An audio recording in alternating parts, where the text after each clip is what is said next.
Hello everyone, welcome live to 3Wide TV and tonight's broadcast of the National Sim Racing Association Simbox Truck Series here on 3Wide TV. Tonight we have none other than the Spirit Cancer for Crowe 250 here at Atlanta Motor Speedway, a absolute fantastic racetrack.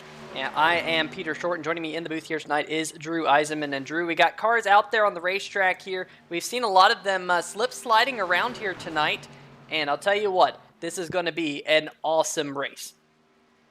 Yeah, absolutely. It's going to be interesting to see how this race develops. These trucks have been, with the recent changes the last few years, so sensitive to the draft. It's going to be interesting once we get these things in a tight pack at the start, how they react to that. Yeah, absolutely. I'll tell you what, it is going to be a lot of fun to see these trucks out here. But Drew, why don't you tell us a little bit about what Atlanta Motor Speedway brings whenever you come here? Well, it's I think one of the 1.5 mile kind of D-shaped ovals that definitely has the most character. You have a really abrasive surface. It drives so much different than Charlotte, and well, now Texas is so different, but than those tracks in their previous configurations. But yeah, I expect a lot of tire wear. We have 110-degree track temp, so it is toasty out there on track. I really expect a ton of tire wear, a ton of fall off, and the guys that can save their tires the most are probably going to be the ones that are going to be out front later in this race. Yeah, absolutely. And folks, bear with us if they're buffering. Make sure if we're having some buffering issues, let us know in the chat. We're trying to get all that sorted, but we are now moving over into the qualifying session here. And Drew, a little bit different here this week because we have so many trucks out there. We're actually going to have a heat race to determine positions 37 through 42nd here, just based on the number of entries in trucks. Yeah, it's certainly not a bad thing for a league to have more drivers willing to participate than slots available for the race. But yeah, I'm really excited. I mean, number one, this puts a huge amount of pressure on qualifying, right? Like normally, especially in I mean anything in iRacing, you're going to qualify for the race. Like I've never been in a league that you might not qualify for the race in. So I mean, you really have to make sure that you at least get that one clean lap in. But even then, like you have to maximize that. And then those guys that can't quite get that get those top 37 spots are going to have to fight for it in this feature or the warm-up race, essentially, right? To race their way into the actual feature later on. Yeah, absolutely. And trucks going.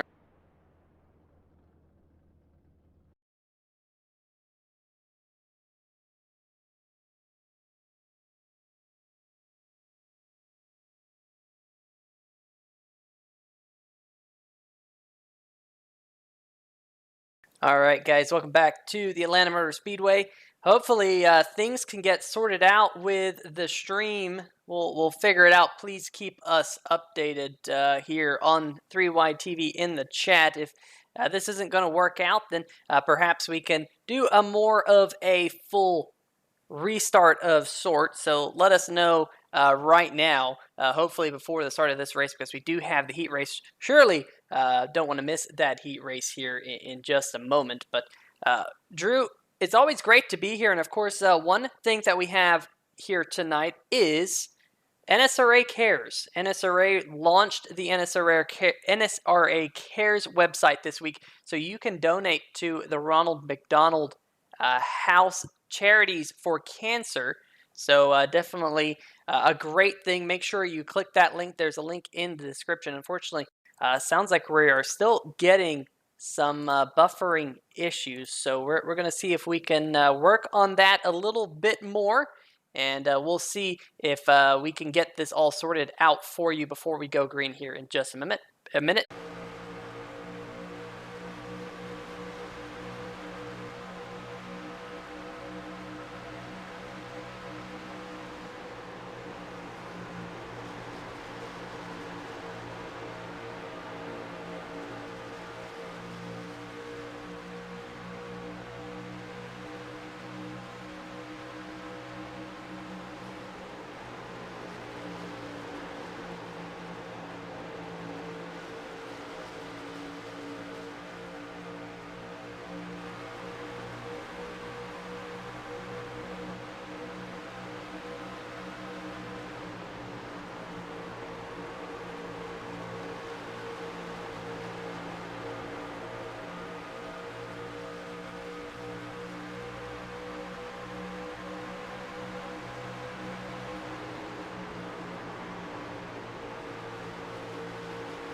All right, folks. Well, thanks for bearing with us here on 3Y TV as we think we might have finally sorted out the issue. So, we're not going to be able to run. Oh, my goodness. Someone just got dumped under the pacing here. That's the number 30 machine. We're not going to have enough time to go through the starting lineup here. But, Drew, give the fans a little bit about that heat race that we just had. Yeah, it was interesting. The I believe the 27 who was up there in points. Yeah, Trevor Shaw led a lot of that thing and got into it with the two with some aggressive movements and ultimately didn't make the race, which is disappointing because that 27 Trevor Shaw fourth in points. So that's got to be disappointing. But we are going green.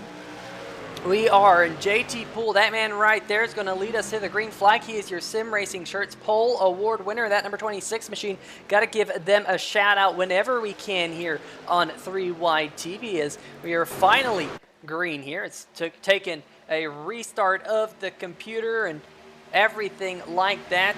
Let us know. It sounds like possibly we have some people in the chat. Let us know if you can see it or not. If you can't see it, maybe restart the stream. But we are finally green, and JT Poole in the number 26 machine here.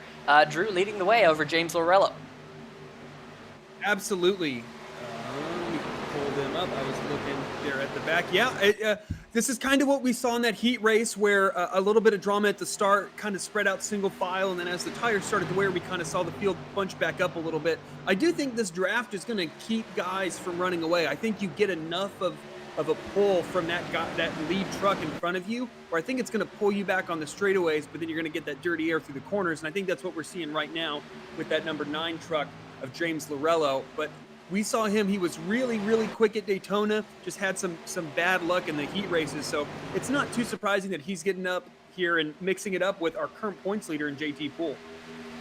Yeah, definitely up at the front. That number 9 machine looking fast. But what about your reigning series champion right there, Mitchell Adams in the number 49 machine? Right behind these front two. He's trying to chase them down here in this Spear Cancer for Crowe 250. Look at that 49 machine, and Drew, he is on a mission here in the early going.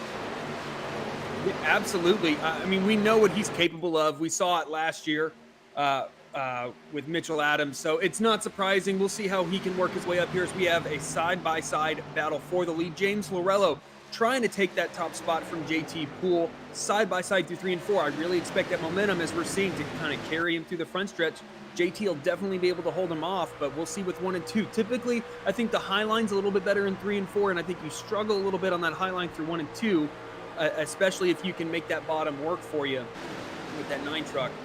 And yeah, we'll see him. I mean, he's barely clear. He cuts in front. That was kind of a hesitant move, but he made it work, and we have a new leader in that 9 of James Lorello.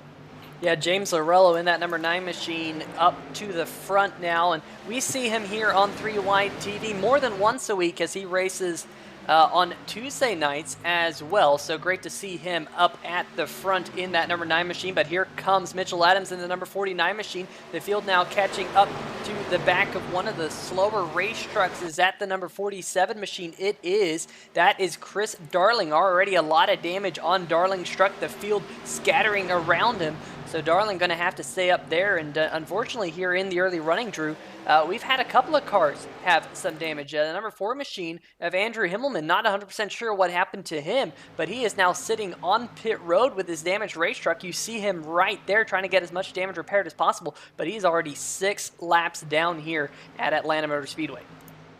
Yeah, there was a really, really big stack up on the backstretch. I really couldn't catch what was happening. I don't know what caused it, but one driver slowed down, and it was just a huge stack up, a ton of damage to a ton of trucks through the midfield.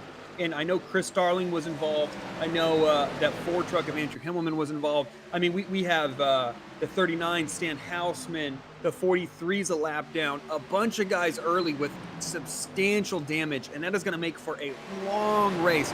We still have over 150 laps left with trucks that are already seconds a lap off the pace. Man, yeah, if those guys, stick it out and finish this race, props to them, because that is going to be a pretty painful experience. Here we go on board with the number 84 machine of TJ Buck. So far, he's one of the bigger movers in the field, now up into the 9th position. Great job by TJ. And Drew, here in the early going on 3 Wide TV here in the NSRA, this number 84 machine has been really, really fast. Yeah, we saw him earlier in the preseason races show some speed, and now as we see a pass for second. Man, I really think this draft is really playing into this close racing. It's outstanding as Matt Cherry looks to the inside of that 49.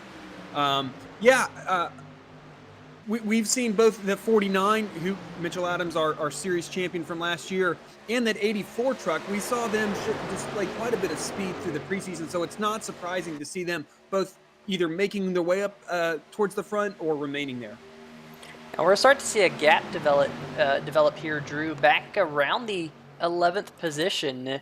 Right behind him is Matt Vander Kooi in the number 60 machine. You can see that gap quite visibly. We go on board with that number 60 machine, as he does have the number 971 of Maurer right behind him, but you can see a little bit of damage on the front end of that machine. And Drew, I'm wondering if we're just starting to see maybe some trucks bide their time, because unfortunately we weren't able to get to it, but one of our pre-race storylines was going to be tire wear here at Atlanta, and whether or not that's going to lead into pit strategy. They do have a limit on the number of tires they have here tonight, but tire wear, always something you talk about when you come to Atlanta Motor Speedway.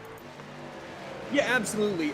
It really pays to take care of your equipment. We do have a 7 tire set limit. I mean, if this thing, it definitely feels like it has a green feel to it. But I think if the race plays out as it's currently going, not going to be a problem. But if we see a rash of cautions and you kind of are irresponsible with that tire choice, I really think that that's going to make a huge difference, or could make a huge difference. And if it doesn't, tires are still going to be important. You still, on these long green runs at Atlanta, you still have to take care of your tires. That is by far the biggest thing that you need to take care of, even with the fuel limit being set to 60%. Yeah, you're looking out back of James Lorello and that number 9 machine here, diving off into turn number 3, looking at the front end of that number 48 truck. You start to see that around 9th to 10th, that's JT Buck back there. A little bit of a gap is starting to develop between himself, Jordan Scheffler, and Jacob Schoffett. Here we see Schoffett doing battle with the number 13 of Scheffler. This is a battle for getting into the top 10. Looks like that 00 is going to take that position. One truck a little bit slower down there on the bottom of the racetrack. That's Brett Accord in that 151 machine. We called him Accord for the first few races. Well, it's Accord, just like the Honda. Whoa, little bit of a stack up back behind him.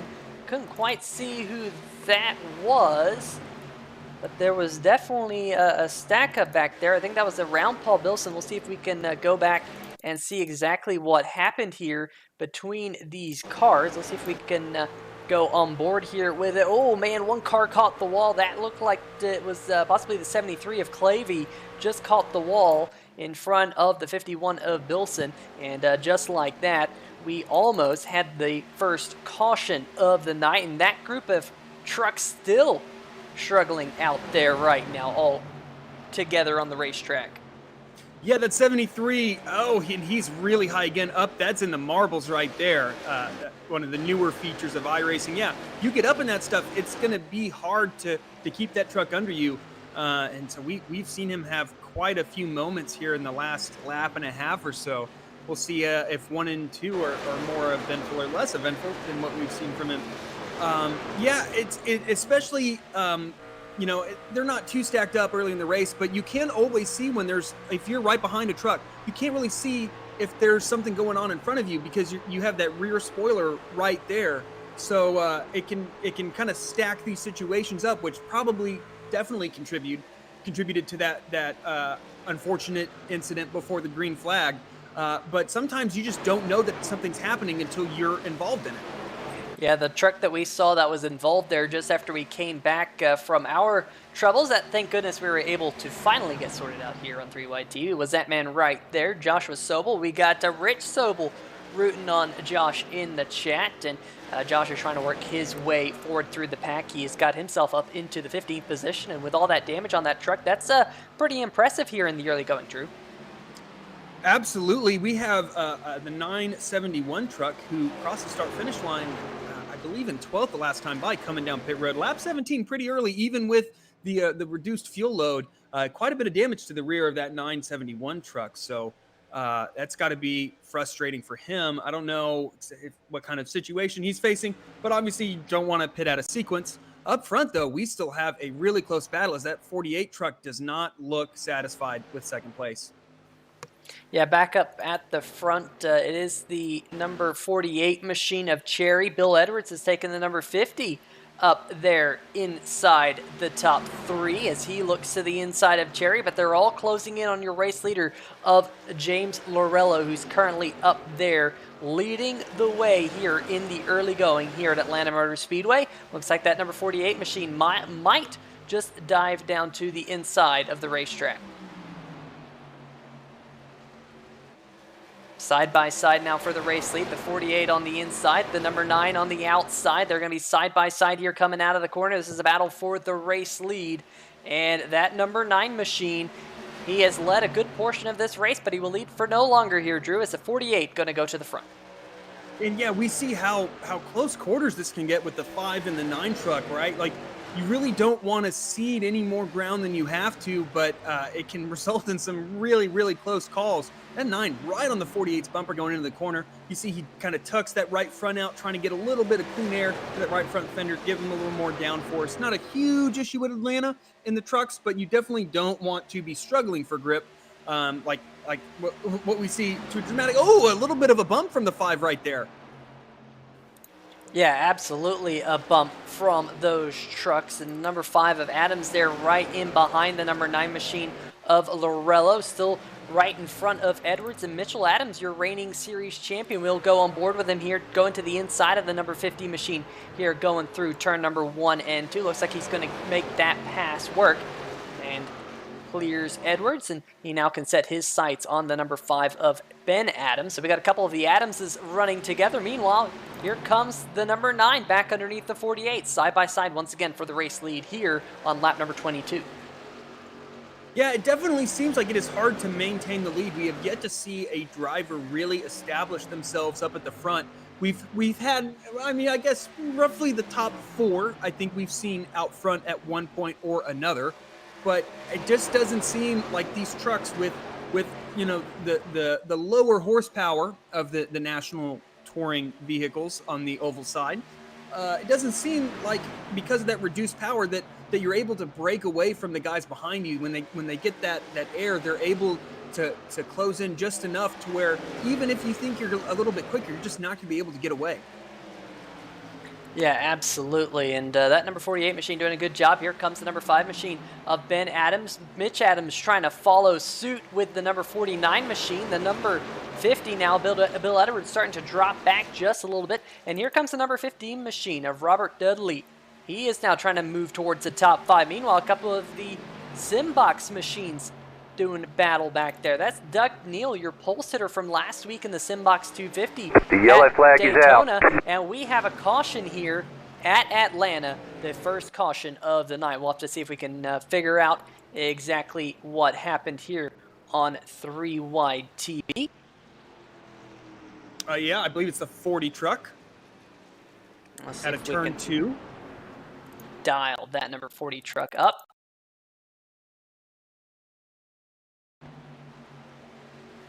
And here we are as we're watching the number 40 machine work his way out of the corner, and Drew just got up into those marbles just a little, made contact with the wall, and became a tank slapper down the backstretch.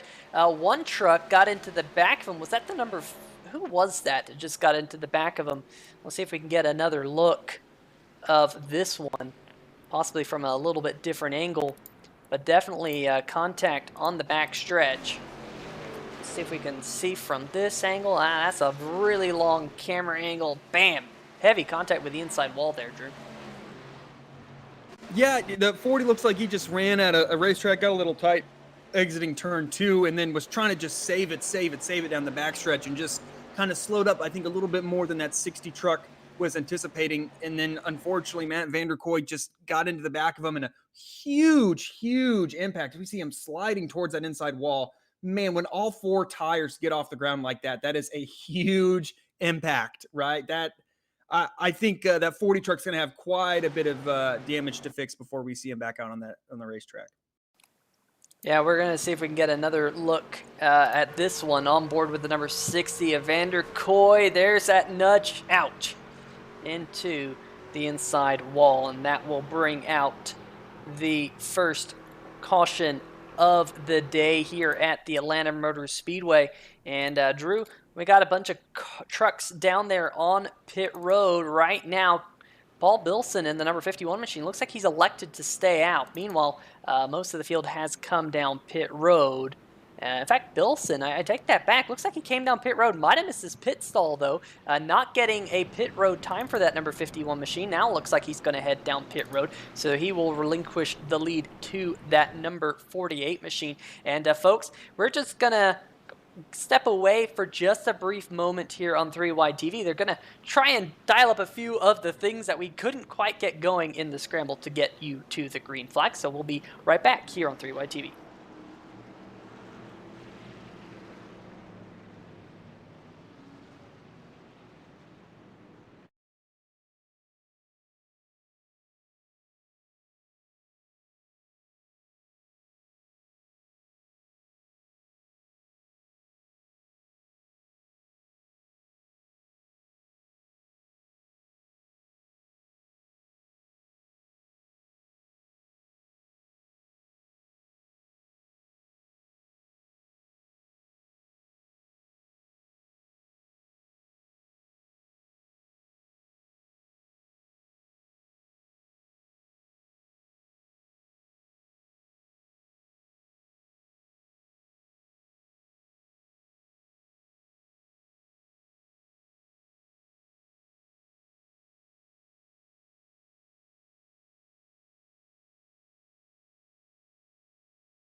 All right, folks, welcome back to the Atlanta Motor Speedway.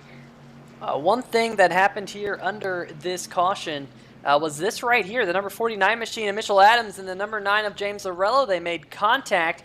Problems for your reigning points champion, Mitchell Adams, all sideways in his box. We're going to have to see whether or not he can bounce back from that one. There he is out on the racetrack. We're back live. That number 49 machine down in the 29th position. So definitely going to be an uphill battle from there. Meanwhile, up at the front, it is still the number 48 machine of Matt Cherry. It looks like the number 7 here, however, that is driven by Raymond Heilig. Looks like he is going to take the wave around, it does appear here, although the pace truck lights are off. There he goes. So he will get himself back on the lead lap, hopefully. He's currently running back in the 32nd position here, Drew. But Drew, we're about to go back green here in just a moment. And really, it looks like this should be a fantastic restart. Yeah, it's going to be interesting to see how this dynamic changes. I think we lost one of the more competitive trucks up front with the 49 of Mitchell Adams. Can he work his way back up there? I don't know. I think he has just enough damage, and he's far enough back in the pack where it's going to be a real challenge for him to get back up towards the front. And then, yeah, the 48, Matt Cherry, been so quick all night. Along with Ben Adams to his outside, I think we're going to have a pretty good race right here on this restart.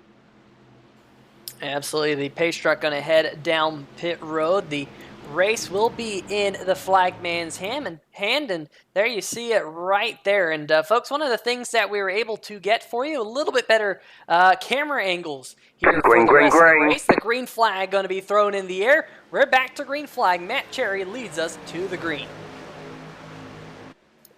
Good restart for that number 48 machine, side by side for second. Here is Ben Adams and Bill Edwards battling for that spot. Looks like Bill Edwards is going to take it here, Drew. Doug Neal, how about that number 77 machine? I know 77 is near and dear to your heart, Drew.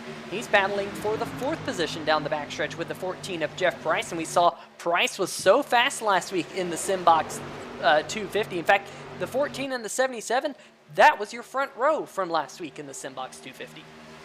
Yeah, great to see that 77 Simbox truck making his way up towards the front. He was kind of petering around the tail end of the top 10 on that last run, up into 5th position right now for some really close racing for 3rd through 5th right there. But yeah, fantastic restart for that 48 truck. I know those iRacing restarts can be a real challenge sometimes for that 2nd place truck, but he definitely nailed it. But I don't think that number 50 of Bill Edwards is satisfied with 2nd. He has made quite a charge right there, kind of separating himself from that 3rd place of Ben Adams, and I think he's going to be looking for that lead a little high into turn 1. He's going to have to back off. It's going to cost him quite a bit of momentum through 2 and down the backstretch, but he's definitely, he wants that lead. You can tell he's ducking out. He's showing the nose to that 48, so to speak.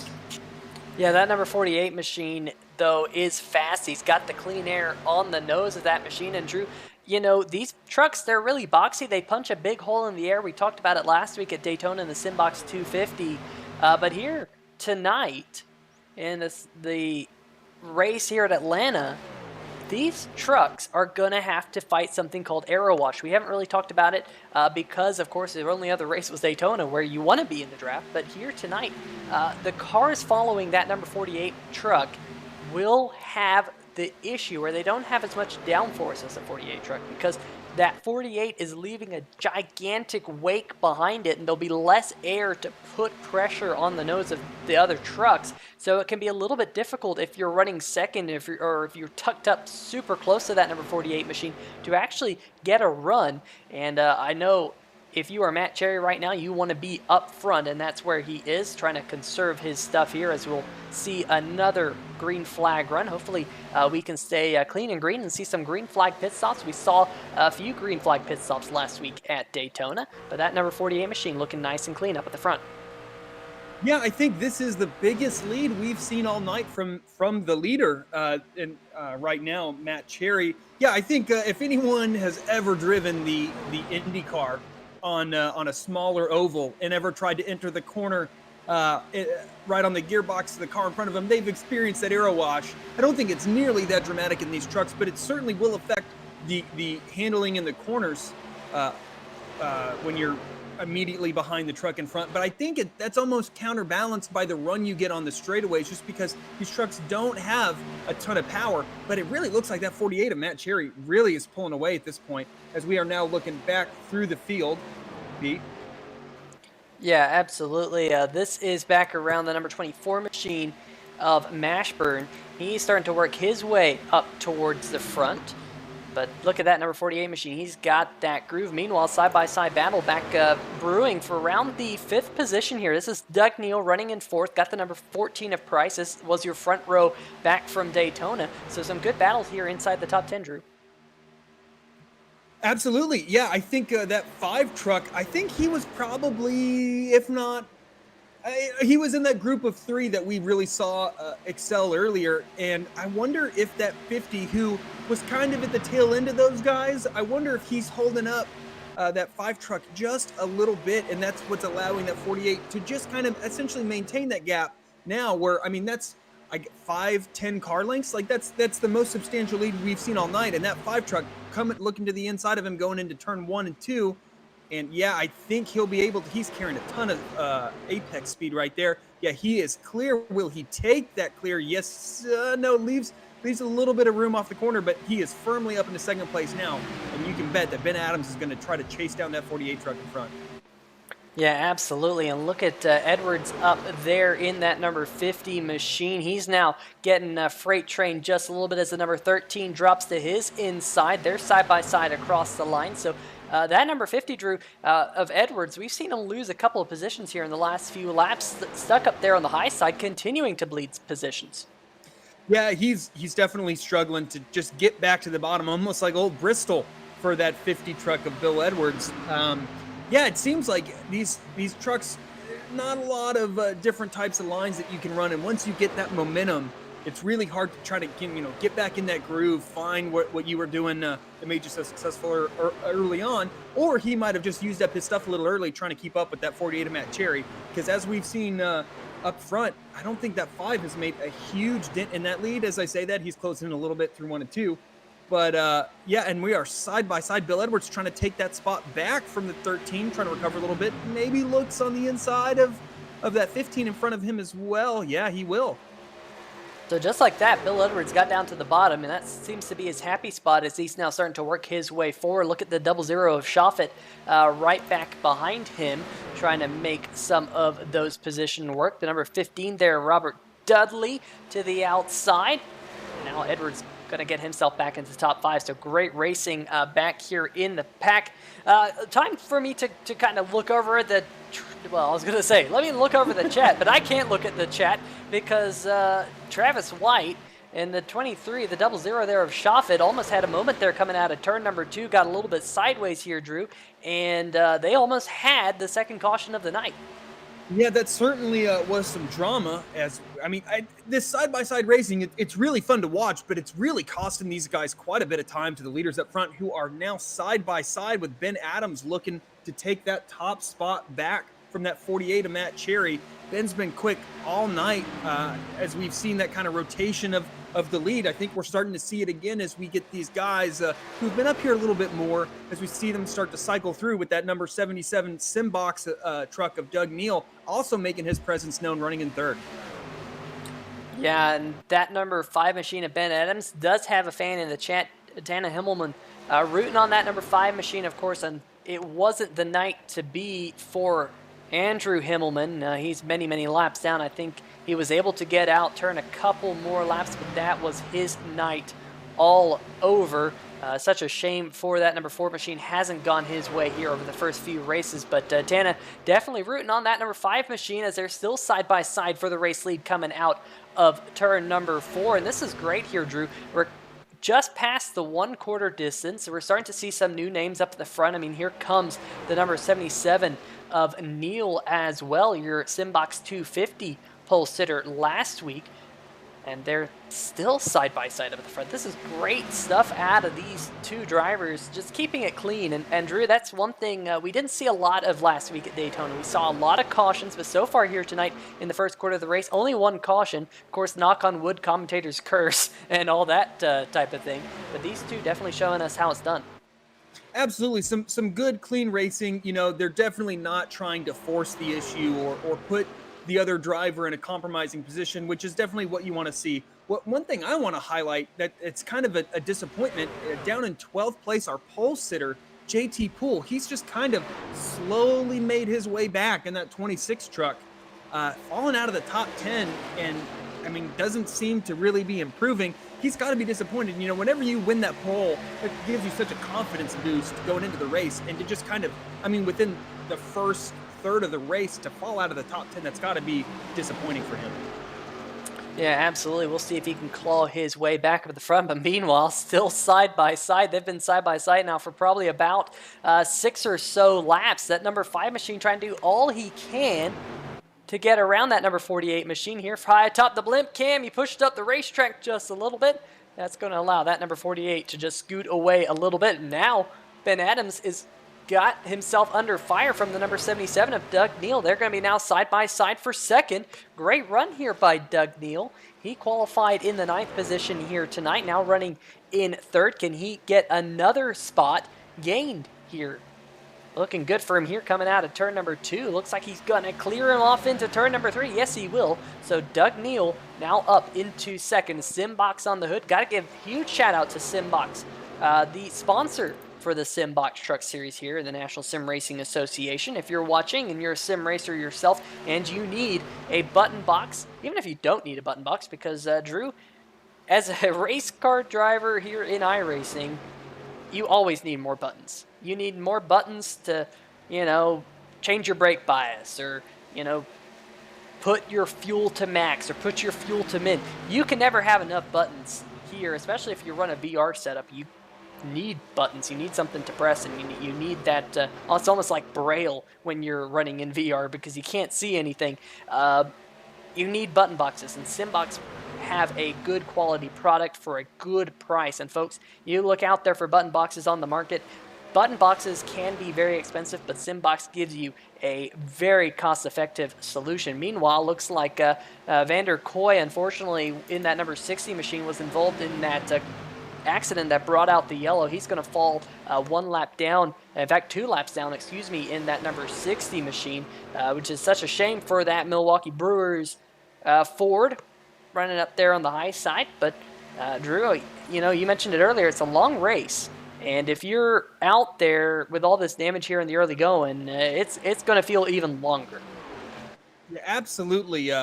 When we saw that kind of extended side-by-side racing with the 5 of Ben Adams and that 48 truck, Matt Cherry, I wonder if this is, when you continue to run that kind of low line and you're really putting a little bit more wheel into the truck over, I mean, they were side-by-side? It felt like 10 laps. I wonder if that's going to compromise his tires later on in this run, because I know I've made that mistake where you can just tuck it in a little bit tighter than the car in front of you. You're trying to get down, get a little bit of clean air, but you end up scrubbing those front tires 77 high into the wall.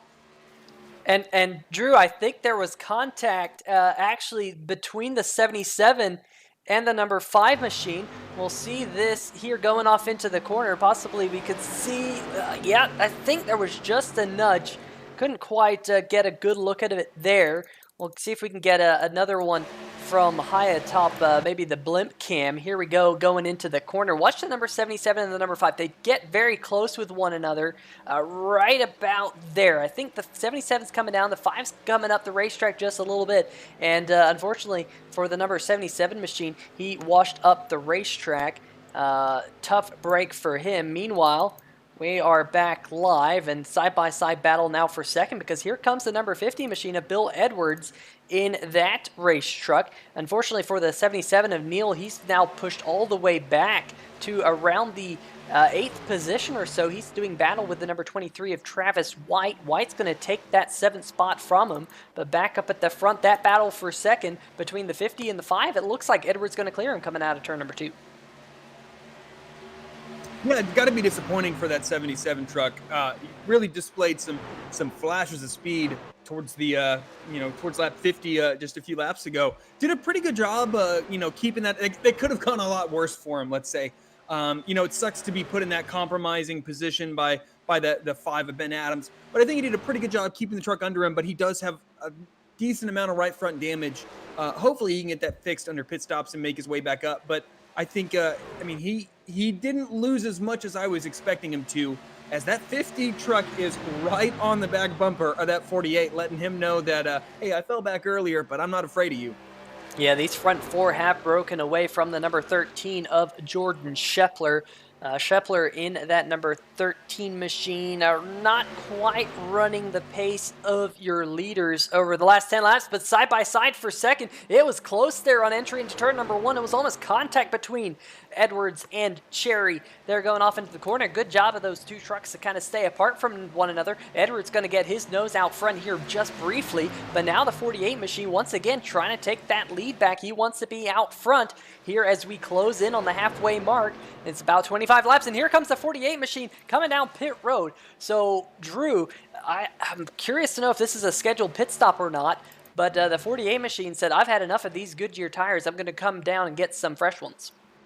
Yeah, that was a quite aggressive entrance to pit road. We will see if that was a penalty or not. If he didn't, he maximized his entry speed for sure. If he maintains, doesn't get a black flag, essentially, doesn't get a good old 40-second speeding ticket. But I don't know. I haven't run this amount of fuel at in these vehicles at this track before. So I don't think it's too far out of the realm of possibility, but that this is a scheduled stop, and he obviously gets through clean without a penalty. But yeah, this is fairly early, but I think that if you can get on the short side of these pit stops because of the tire wear at Atlanta, I think you're going to start to see this really pay off.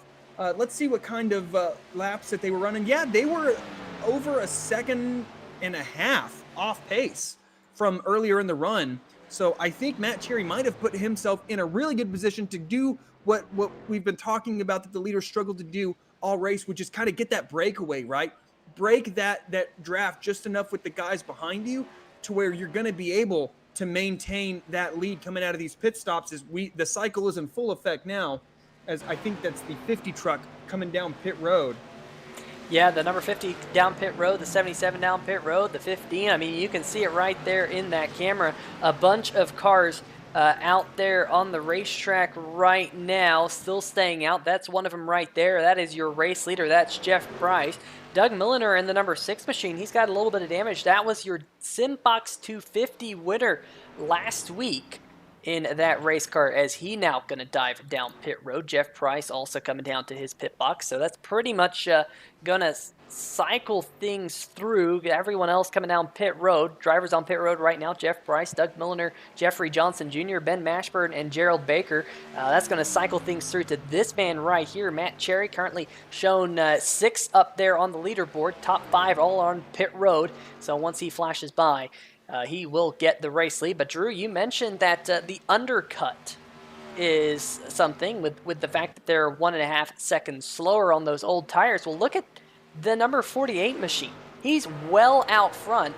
You can't even see the number 50 of Bill Edwards out the back. That's a lap truck that you can see back there, because Bill Edwards right now, he's just now coming out of turn number 2, and he's down the backstretch, so a pretty significant gap. It's 6.4 seconds between the number 48 machine and the 50, as live timing and scoring continues to update on the left-hand side of your screen.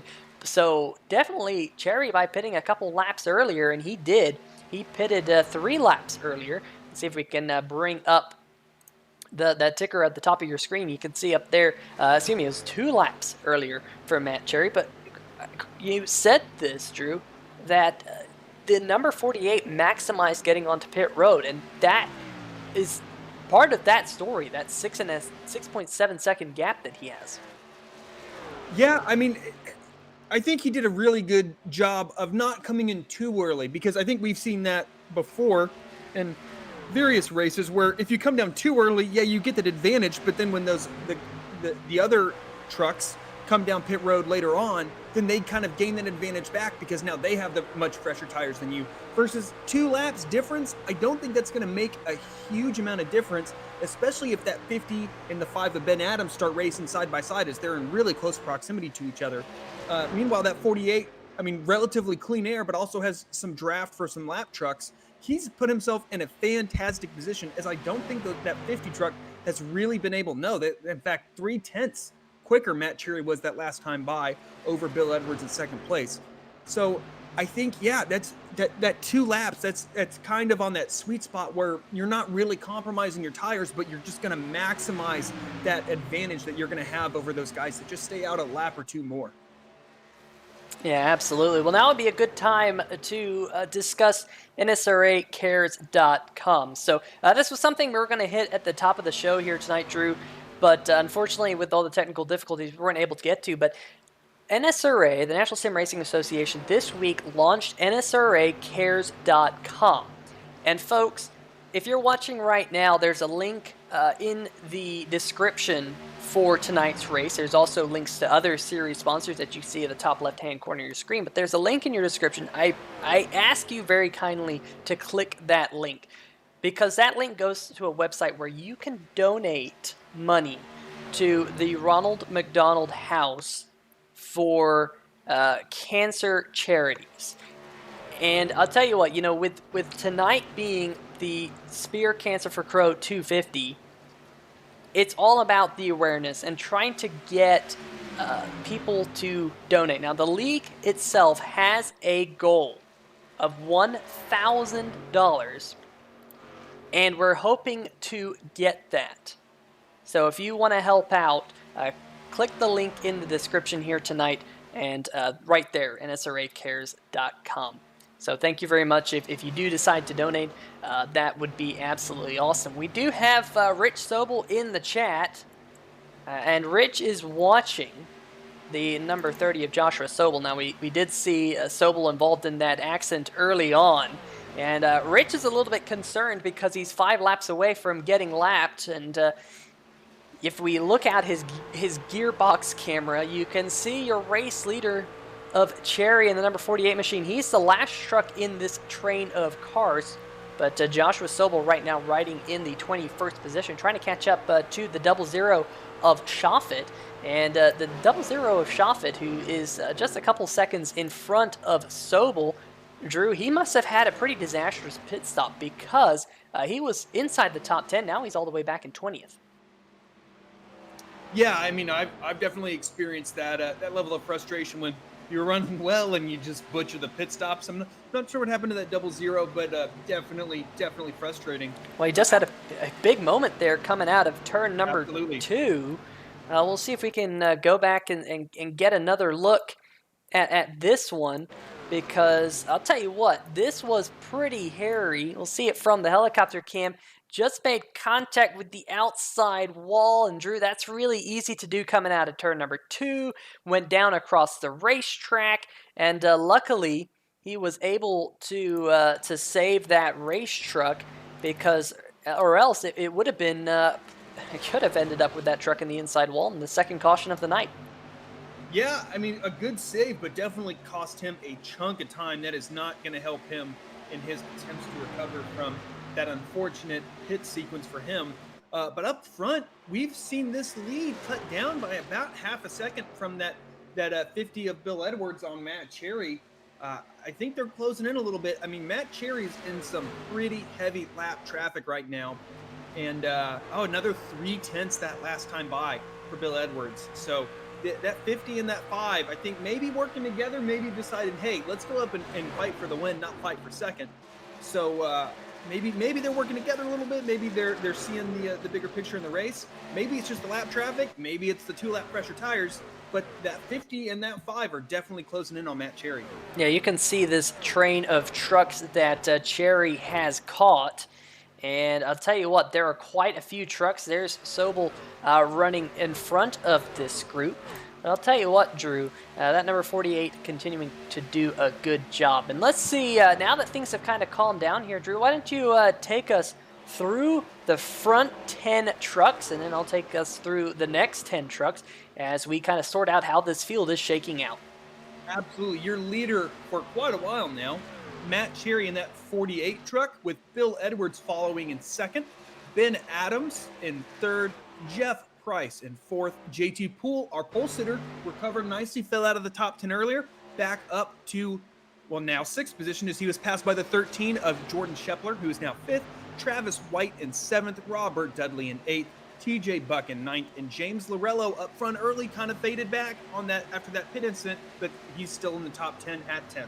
Yeah, this is a good battle here for around the 10th position. We'll see if we can kind of focus on this one for just a little bit when we'll take you through the top 20.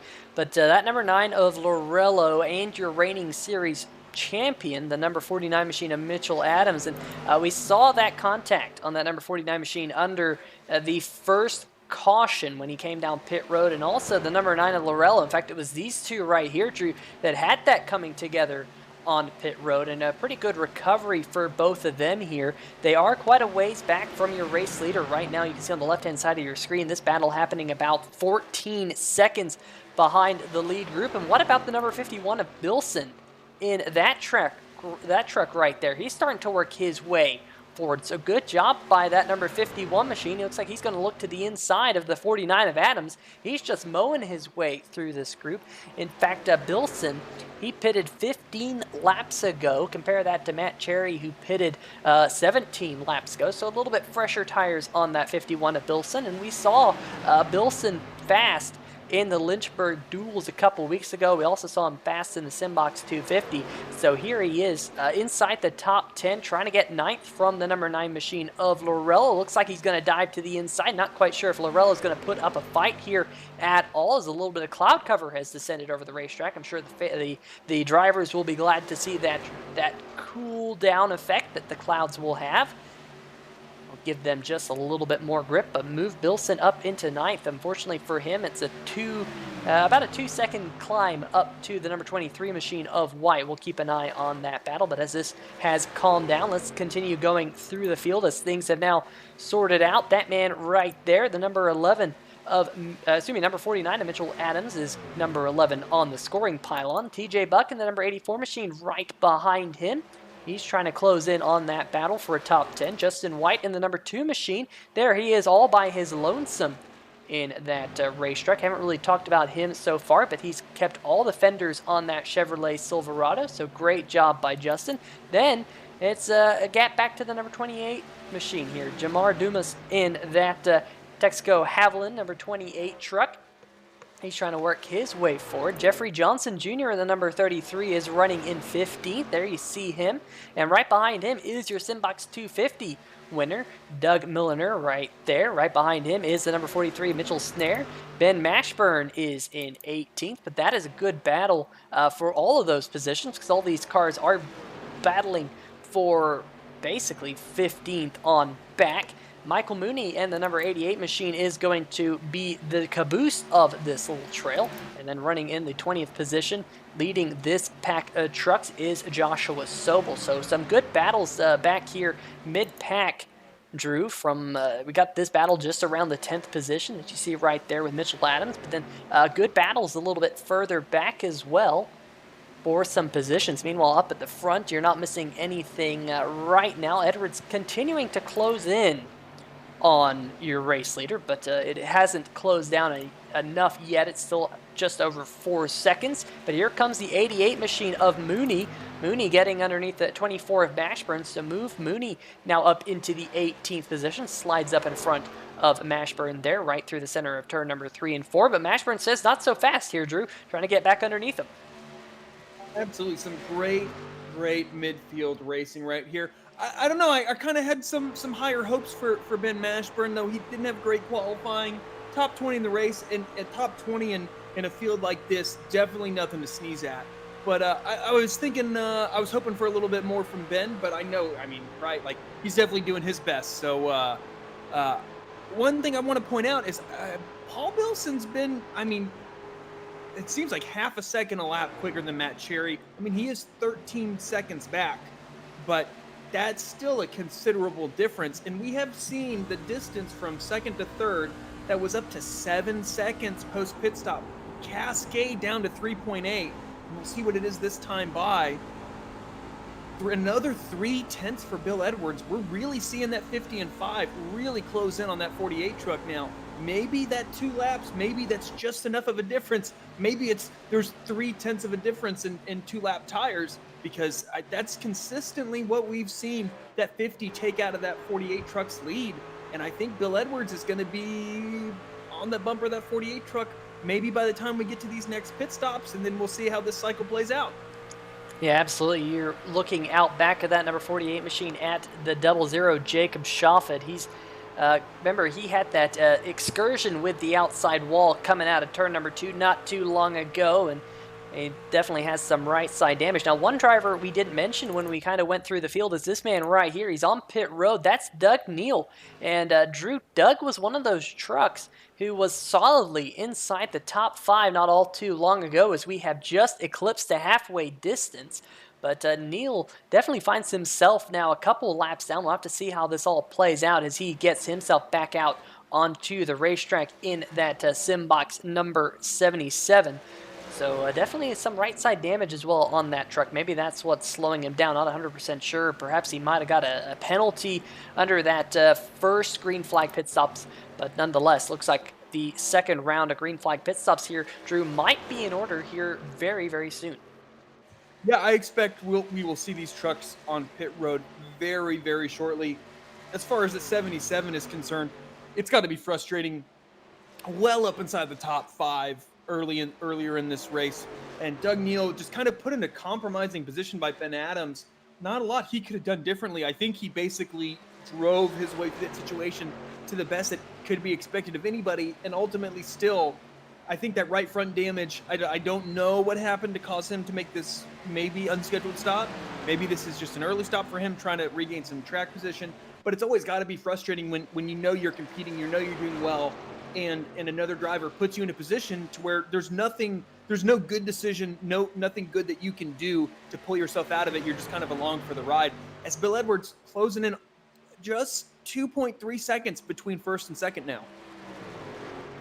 Yeah, without a doubt. I mean, we're starting to see not only the battle up front start to close in, but look at this battle now for the 4th position. That's the 26 of JT Poole.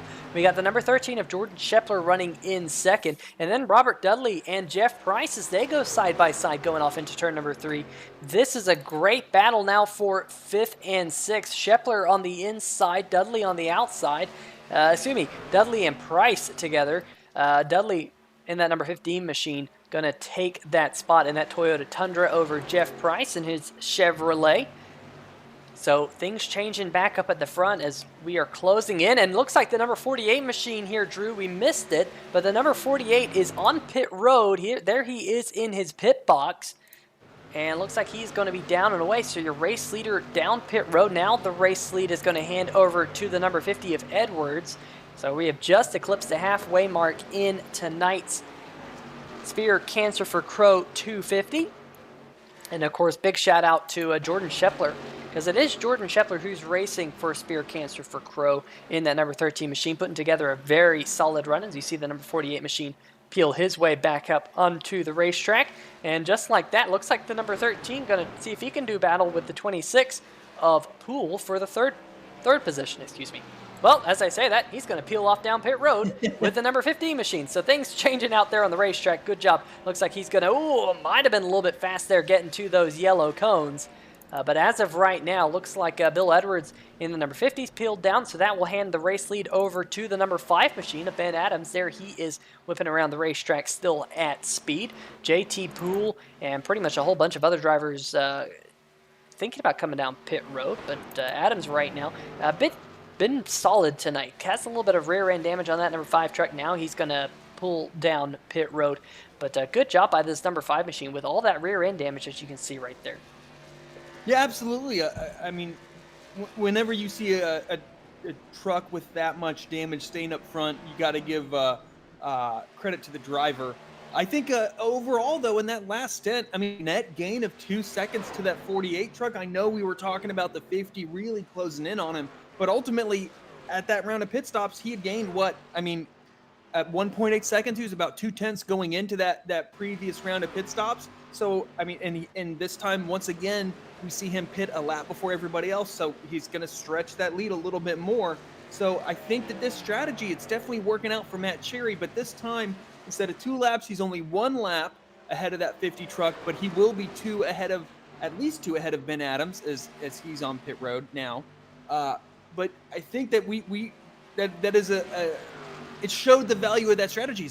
I think he's 10 seconds ahead of Bill Edwards right now, where the timing is recycling. But as of that last lap, I don't think Bill Edwards was on pit road or anything.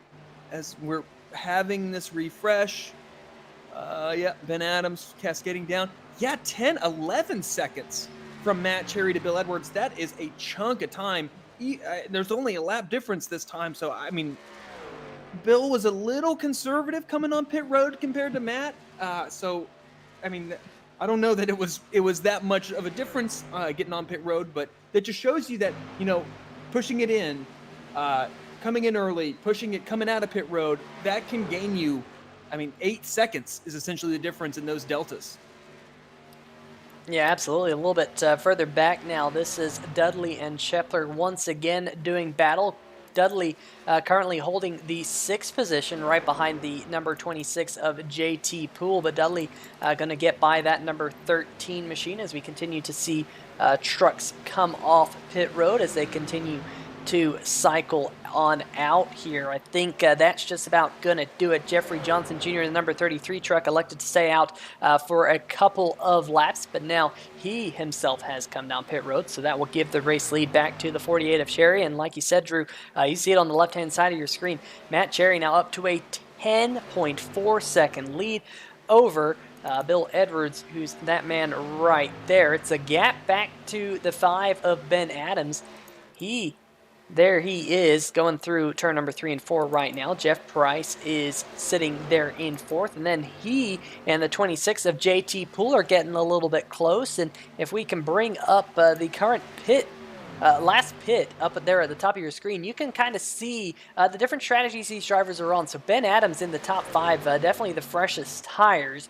So you can kind of, see that, and we've seen how important tires are. It looks like the 14 and the 26 here have caught some lap traffic. That's the 62 of Ullery that they're trying to get around. They're still nose to tail coming out of turn number 4 here. But now the 26 machine is saying, you know what, I think I want to take this 4th position from you, Jeff. And I don't want to wait. I want that position in that Simbox Ford. He's going to flash around the outside here. And just like that, new 4th place machine, JT Poole. Absolutely. He'd fallen out of the top 10, towards the midpoint of the race, but a really good recovery from our pole sitter back into the top 5. Another good recovery by the truck we're seeing now, that 9 truck of James Zarello after that incident on pit road. He's recovered, and now he's just as kind of solidly in the top 10 and 8th position, as well as Mitchell Adams just outside of that top 10. Those were 2 trucks that we were wondering how well they could recover. I think Mitchell Adams got the worst end of that deal as far as damage is concerned, but he's right there with some undamaged trucks as well, and a pretty good recovery from our series champion. Yeah, that number 49 machine now all over the back of the number 84. That is TJ Buck in the Captain Crunch machine. Adams going to dive down to the inside.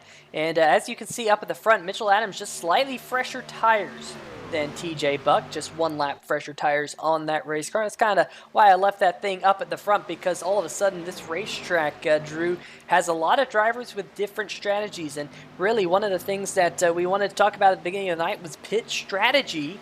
And we've definitely seen that over these long green flag runs. Now we've had 2 consecutive green flag pit stops here in the National Sim Racing Association, the NSRA.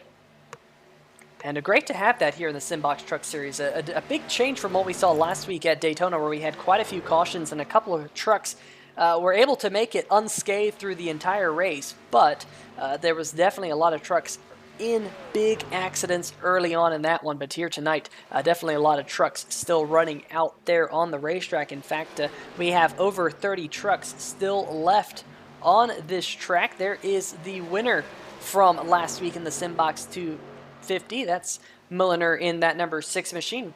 Just a little bit behind the number 30 right there. That is Joshua Sobel. Unfortunately, I know Rich Sobel in the chat saying he was telling his son when to pit, but he's unfortunately 1 lap down in that number 30 machine, trying to get that lap back as things go. But we're down to only 13 trucks on the lead lap, Drew. That kind of tells you how long of a green flag run we've had, which is great stuff here in the NSRA series.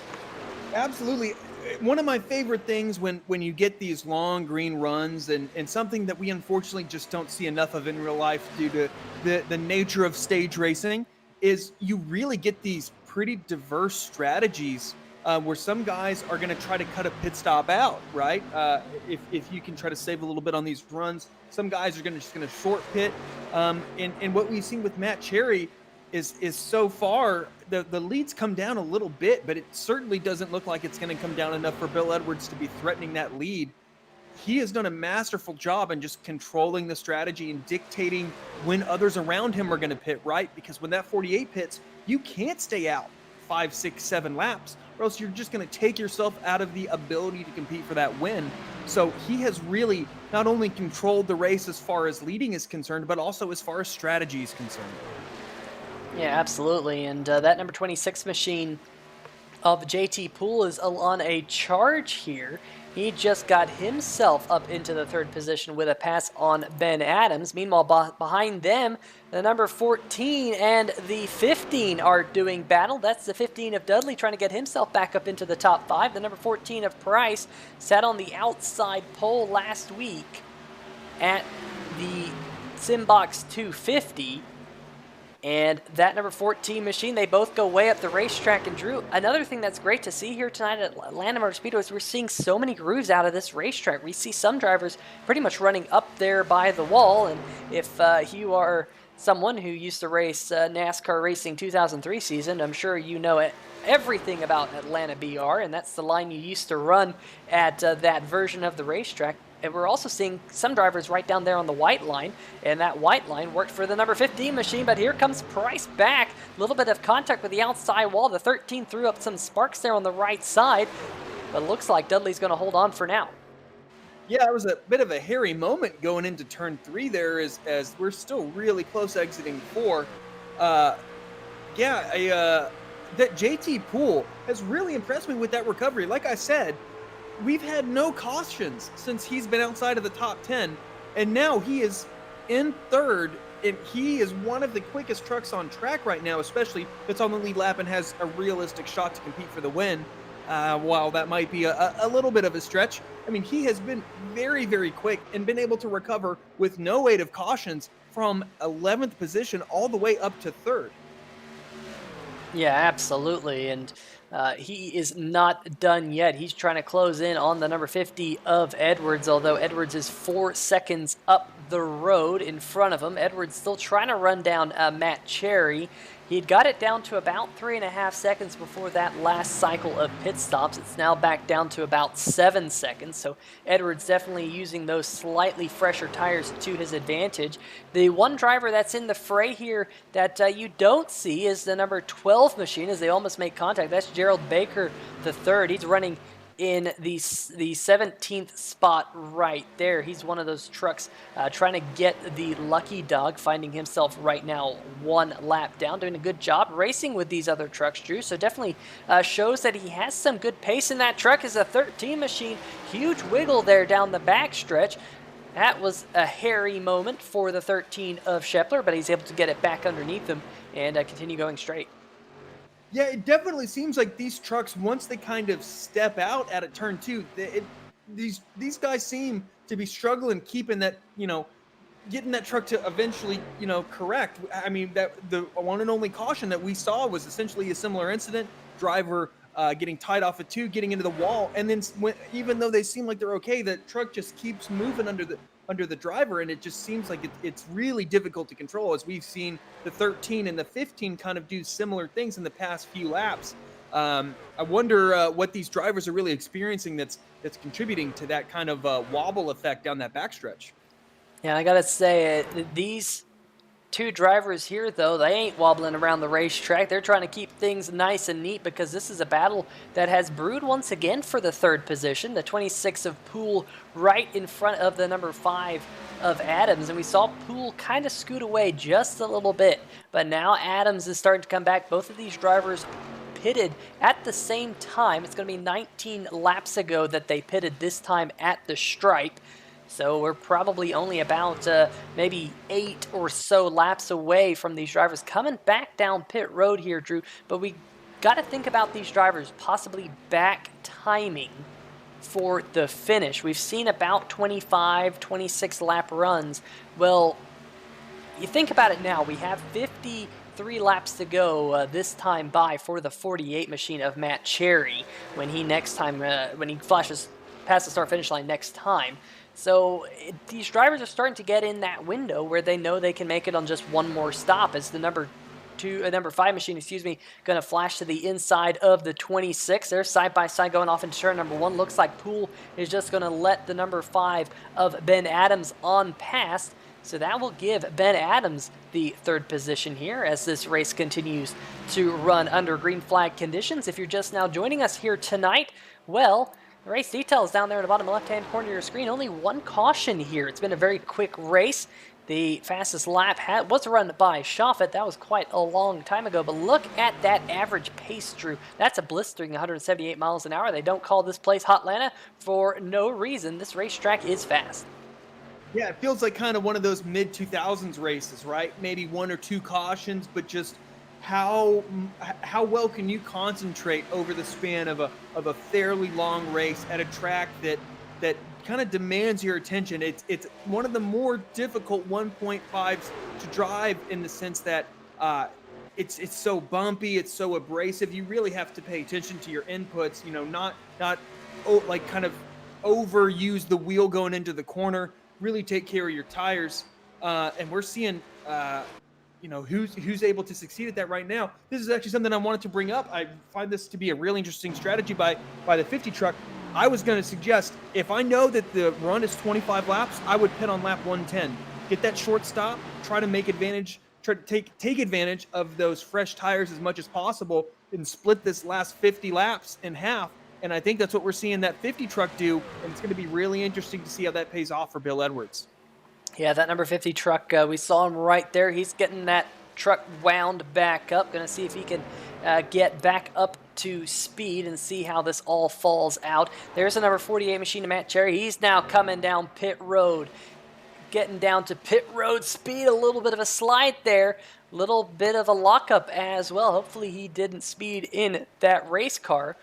Hopefully he can get out of his pit box nice and neatly as well. Meanwhile, this is going to be the battle for the race lead, at least provisionally, because the number 5 of Adams just took the race lead from the pitting number 48 machine. Now, the question is, how long will Adams wait to come down pit road? Yeah, that was one of those kind of vintage Kyle Busch pit road entries from Matt Cherry, huh? He maximized that thing getting on pit road, no penalty, 48, clear out of his pit stall. What are these other drivers going to do? Obviously, Cherry saw the 50 pitted, or maybe this was just an independent strategy, and he knew that, hey, I'm going to split this last thing essentially in half, this last run, and I think this is a really good strategy. We'll see, if these guys stay out for too long. I mean, we might see guys that were running second, third, fourth. If they stay out too many laps, they might go a lap down, right? This is 2.5, 3 seconds a lap difference in fresh and used tires. That's not, that's 8 laps. If you're 10 seconds behind the leader, you're going to be a lap down. So we'll see what these other guys do. I mean, they are going to be substantially quicker after they pit, but I really think that Matt Cherry has nailed this strategy, though we still have to see how it pans out. Yeah, absolutely. We're keeping an eye on the number 2 machine of Justin White there. Looks like he's going to peel off pit road. The reason I wanted to highlight that number 2 truck is he's having a pretty good night in that race truck inside the top 10. We'll have to see how this race continues to go for him. Meanwhile, this is JT Poole. He is your race leader. He's going to come down pit road here, get down to that pit road speed. You see all the other trucks joining him on pit road right there. Got the TJ Buck on pit road. We got the number 23. We got White peeling off. But this is going to cycle things through because Matt Cherry right there in the number 48 machine, he is going to be your race leader once again, as the number 51 machine of Bilson is going to go a lap down to the number 48 machine. Hasn't been the night Paul Bilson was wanting in that truck right there. Currently running 23rd on the scoring pylon. Another driver we haven't really talked about here tonight is Aaron Mack in that number 35 machine. Had kind of a up-down night at Daytona, having a little bit of connection issues that you can see right there. Had an up-down night at Daytona, did Aaron Mack, and man, he's in a scrum of vehicles right now. The number 49 machine, your reigning series champion right there in that scrum of trucks. See all of them back there, including your race leader, the number 48 of Cherry in that mix. And oh man, oh boy, that's a big save out of Mitchell Adams. Going down below the white line. Did something happen? Let's see if we can get another look at that one, because that was super hairy for your reigning champion. He comes up on your Daytona winner right there in the number 6 machine. He had to duck down below the white line. Then he caught the number 15 machine And then here we go into turn number 3 and 4, and look at Cherry, your race leader, splitting the gap. And Drew, I'll tell you what, if I was Cherry, I wouldn't have done that, because you're the race leader. You have basically everything to lose in that number 48 truck by making that slicing and dicing move. But I'll tell you what, he's back out there, the race leader. Edwards, remember, he pitted earlier than the 48 machine. He is still not the race leader, and he's on older tires. Yeah, I mean, I think the 50 had to try something, but as far as Matt Cherry's aggression, we've seen him be pretty aggressive all night, and it's kind of put him in this position, right? His aggressive entry to pit road, his aggressive exit on pit road, and then that aggression through that lap traffic, that can, I mean, it can absolutely ultimately cost you the race, but it can also put you in a position to where you're going to win it. And it, I don't know that it definitely didn't border on reckless, but it certainly was decisive and aggressive. And I think he cut through that lap traffic in a lot better way, in which, you know, if you'd been like a little more timid, a little more hesitant, right, that decisive maneuvering, I think got him through that lap traffic as safely as he could have done, because there was quite a bit going on around some really quick guys as he is looking to keep that 49 truck of Mitchell Adams a lap down, right? You want to keep as many trucks a lap down as possible, as now we're looking at this 84 of TJ Buck, 1 lap down, 10th position. You know, not too bad, not great, but qualified 17th. I think if you start 17th, you can get your way up into the top 10. Certainly not too bad of a run for that 84 truck. Yeah, and we're actually watching, this is a battle for the 9th position right here, as Jamar Dumas in that number 28 is possibly going to lose that 9th position right here, as Buck is going to get down below him.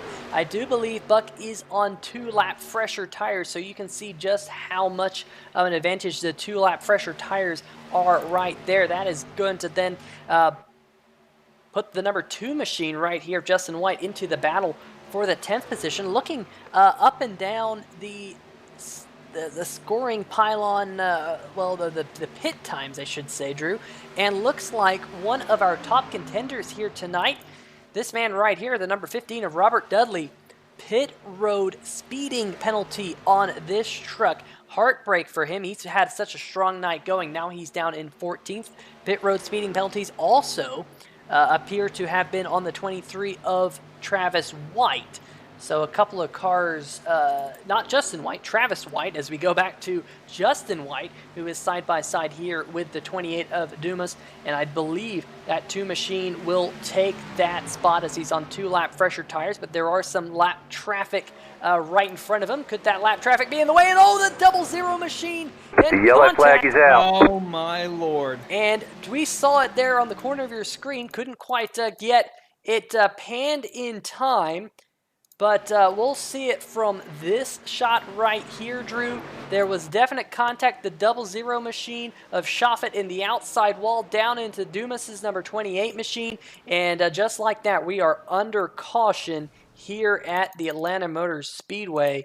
But Drew, definitely a little bit of lap traffic there, kind of playing, you know, and we'll get another view here from on board with the number 28 machine. Just that lap traffic getting into the outside wall definitely led to this one. Yeah, that's certainly not what the leader wanted to see. I think Matt Carey had pretty solidly put himself in a position where if this thing goes green, it would take him screwing up that green flag, the last green flag pit stop, to lose this race. But all that strategy's gone now, right? It's gone. I think all of these guys are going to have to make one more pit stop. And after this caution, and yeah, oh my Lord, nowhere to go for that truck. 28 just slid down right in front of him. I mean, Atlanta, it's not Dover in self-cleaning, but I definitely wouldn't have expected that 28 to kind of slide down the track that quickly. But up front, I mean, this breathes new life into Bill Edwards, JT Poole, Ben Adams, James Lorello, right? Mitchell Adams. Only our top 9 are on the lead lap, but with those top 9, it's essentially reset. They're going to be right behind Matt Cherry, who has dominated this race since, I don't know, lap 50, since that first round of green flag pit stops in which he was able to separate himself from those other trucks. It gives those guys an equal playing field with him now. They're not going to be 30, 20 seconds behind Matt Cherry. they're going to be able to compete with him heads up for this race win. Yeah, without a doubt. It's going to be very interesting to see how that all played out. Unfortunately, the 30 truck of Joshua Sobel, he was heavily involved in that one. I know Rich Sobel was rooting on his son here tonight. Unfortunately, looks like his race is going to go no further with a blown motor. Meanwhile, the 26 machine of JT Poole staying out there on the racetrack, that is a very interesting thing, as the number 9 machine of Lorello, I'm not 100% sure if he was the Lucky Dog Award winner. Do you know? Was it this man right here? Gotta see if we can figure out who was your Lucky Dog Award winner under this caution flag, because we haven't been able to do the Brookstone Animal Hospital Lucky Dog Award here tonight in everything that's been going on. But Brookstone Animal Hospital rooting on all these drivers and giving away the Lucky Dog Award. Very cool to see that. Of course, Brookstone Animal Hospital located in the greater Atlanta, Georgia area. And we'll see. Troy Adams asking if the 49 of Adams is the lucky dog. I'm trying to see if that is true or not. We'll have to wait and see. I haven't seen anyone go by the pace truck just yet, but I can say that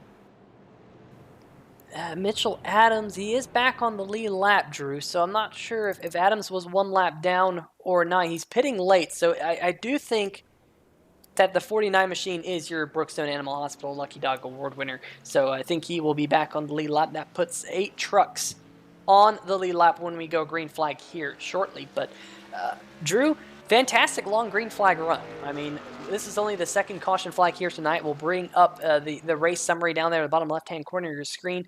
But you and I know that as the lap counter winds down, the just absolute determination of these drivers goes up, the action heats up, and we could see more cautions before the end of this race. It certainly wouldn't surprise me. You know that Matt Cherry hung his head when he saw that yellow flag come out, because he had put himself in such a good position. I mean, even the other top 5 guys, maybe you weren't competing for a win, but that top 5 is no longer really guaranteed, essentially, like it was if that race had gone green to the end. I mean, these guys are gonna have to earn it now. And now we've got some guys pitted, some guys didn't, 2 tires, 4 tires. The variety of strategies under this yellow, and we're going to see what pays off. Did Matt Cherry get a penalty? It seems like he's fallen back. Yeah, that number 48 machine is up there on the high groove, and he is falling back. Not 100% sure what is up with this. Maybe speeding, maybe merged too soon. I don't know, but it looks like he is indeed falling back to the end of the longest line, which could be just turning this race on its head with how many laps that 48 machine has led here tonight. He's just led so many. You see right there, 90 laps tonight led by that 48 truck, and now he's going to drop all the way to the tail end of the longest line. He's going to, I would think, Drew, going to need another caution to get himself back up to the front. Yeah, that is fairly debilitating for that 48 truck. He was given an end of longest line by an admin. I'm not sure for what offense, but after leading 90 laps and being so dominant in such a good position to really win this race, that's got to be crushing. He's going to have another caution. I don't think the best pit strategy in the world from here on out can win Matt Cherry this race. I think he's going to have a little bit of luck, which is crushing given his speed. Absolutely. Joshua Sobel has joined us in the chat. Of course, he was involved in this accident. A tough break there, Joshua. His dad's saying you'll get him next week. So definitely going to be... in fact, there's no race next week, folks. It's going to be 2 weeks until we're at Las Vegas for the Wabilla Designs 240. But the pace truck is off. And the green flag is back in the air, and it is JT Poole in the number 26 machine. We didn't mention this, Drew, but he's one of the drivers who did not pit. Him and Jordan Scheffler in the number 13 machine elected to stay out. They're on older tires, and I think they're just going to get gobbled up by the rest of the field, as here comes the 50 of Edwards, who's been so strong all night long, pretty much in the top 5 since the beginning of the race. He's looking for the race lead. Yeah, I mean, this is exactly what Bill Edwards wanted to see. He tried to short pit under that previous run. It gained him some track position, but definitely didn't put him in a position to win this race. He is up front now. I mean, 30-ish laps to go, just over 30 to go. Great position as we have a close race up front with this race feels like it has a new breath of life to it, right? We have all sorts of guys that didn't have a chance to win. James Lorello down there in 4th position. Great recovery after that early pit road incident. The 13, the 5 of Ben Adams. We have all sorts of trucks up here that are going to be looking to snatch this race win after an unfortunate set of circumstances and mistakes by that 48 truck. And here comes the number 9 machine of Lorello underneath the 26 of JT Poole. Poole's older tires now starting to really show their age, as now he comes under fire from the number 13 of Scheffler. Ben Adams in the number 5 truck now trying to get underneath Scheffler as well. So things really shuffling out up at the front. We don't have all too many trucks on the lead lap here, as you can see on there on the left-hand side of your screen. The number 49 machine of Mitchell Adams is the last truck on the lead lap. And Drew, one thing I'm noticing, the number 48 machine of Matt Cherry, he had to come down pit road and serve a penalty. So it got even worse. He's now scored 1 lap down. The man who's led 90 laps of this race has an insurmountable mountain to climb in just 30 laps to get himself back up to the front. Yeah, I think that about does it for Matt Cherry's chance to win this race. That is so unfortunate for him. It just one caution, right, can change the entirety of this race. It looked like Matt Cherry had this thing sewn up, and now he's going to be at least 2 laps down. And Bill Edwards up front, right behind Matt Cherry. This time not for position, though. This time to put him another lap down, as Bill Edwards looking to hold off Jeff Prince, and James Lorello. Yeah, that number 50 machine continues to lead the way. Meanwhile, JT Poole and Scheffler have fallen back to 5th and 6th. Great job by Lorello. Remember, he was damaged earlier on in the race, and he's now back up there inside the top 3. Mitchell Adams in that number 49 machine. He had to restart tail end of the longest line in that truck. Of course, that is one of the things that you get, unfortunately, when you get the Brookstone Animal Hospital Lucky Dog Award, is you have to start tail end of the longest line. So he's still mired back there in 7th, about 2.7 seconds behind the number 13 of Scheffler. They are side-by-side, is Scheffler and Poole. Then you got a couple of trucks that are a lap down, the 33 and the 84. That's actually, I believe, well, I thought it was a battle for position. It is not. TJ Buck there in the 8th position. As you can see on the left-hand side of your screen, it would be the 84 getting the Brookstone Animal Hospital Lucky Dog Award winner if the caution flag was to fly. But here, with 26 laps to go, we're clean and green. Up at the front, though, here comes Price in that number 14 truck, still all over the back bumper of the number 50. Then it's a little bit of a gap back to the number 9 machine of Lorello. There you see, in fact, Lorello has the number 5 of Adams all over his back bumper. You see that battle right there. Go on board with the number 9 machine of Lorello. Here we go. There is Adams. And Drew, you got to say, Adams has put together a solid run all night long as well. Really, the drivers we've seen at the front, yes, they've fluctuated kind of here and there, but really they've stayed inside the top 10 for a majority of this one. Absolutely. Ben Adams, solid, competing constantly in that top 5, and hasn't, crucially made any mistakes that's taken him out of this. Man, I can't get over what I would be feeling if I were driving that 48 truck, given that circumstances. Wow. That has to be, and who knows, maybe Matt Cherry does this all the time. This, not a big deal, but I know that I really don't like when you make mistakes where you give stuff away, and he just has to not be in a great mood after being in a great mood earlier on. But up front, I don't think we've really seen this 14 truck up there too much. Jeff Price started in 29th position and is currently racing for this race lead. Yeah, the number 14 of Price, just checking up just a little bit in that number 14 machine. We did get a quick peek of the number 15 machine of Robert Dudley. Remember, he was up near the top 5 until a speeding penalty on pit road set him well down the field. He's trying to recover, but he still sits 1 lap down in that truck. The number 13 of Scheffler, did he come down pit road? Yes, he did. So Scheffler finally had enough of those old tires. There he is sitting in his pit box right now. He's going to peel out, leaving. But we do know that that machine that we just saw can make it to the end on fuel. So Scheffler is good to go from here to the end, and possibly even with some green-white checkers. So maybe that's what he is thinking about. Meanwhile, third position has changed hand. There's a number 5 machine of Ben Adams, who got around James Lorello in the number 9 truck. So Ben Adams now trying to work his way inwards on the front 2 and just kind of clawing away just a little bit here and there over the last 5 laps. He's averaged just a couple hundredths of a second faster than those top 2, but if the top 2 wear out their tires just a little bit, Drew, this man right here could be in the catbird seat.